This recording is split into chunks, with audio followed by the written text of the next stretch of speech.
இன்றைய சமையல் எலுமிச்சை சாதம்.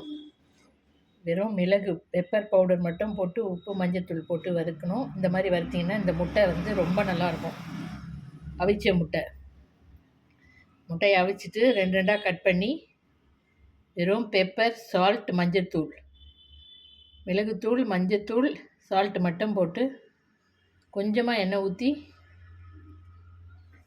இது பாருங்கள், எண்ணெய்லாம் ரொம்ப இருக்காது, ட்ரையாக தான் இருக்கும்,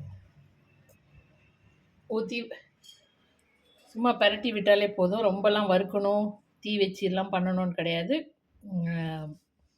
எண்ணெயில் ஒரு ஸ்பூன் எண்ணெய் ஊற்றி அதில் பெப்பர், சால்ட், மஞ்சள்தூள் போட்டு நல்லா கலந்து விட்டுட்டு உடனே அடுப்பை ஆஃப் பண்ணிவிட்டு, அது கொஞ்சமாக தான் இருக்கும்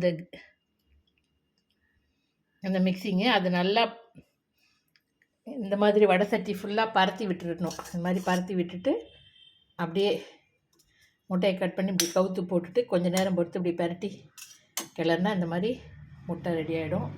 இது வந்து எலுமிச்சை சாதத்துக்கு ரொம்ப சூப்பராக இருக்கும். அப்படி சாப்பிட அவ்வளோ டேஸ்ட்டாக இருக்கும். ஒரு தடவை ட்ரை பண்ணி பாருங்கள். இன்றைக்கி சமையல் இதுதான், எலுமிச்சை சாதம், பெப்பர் முட்டை ஃப்ரை.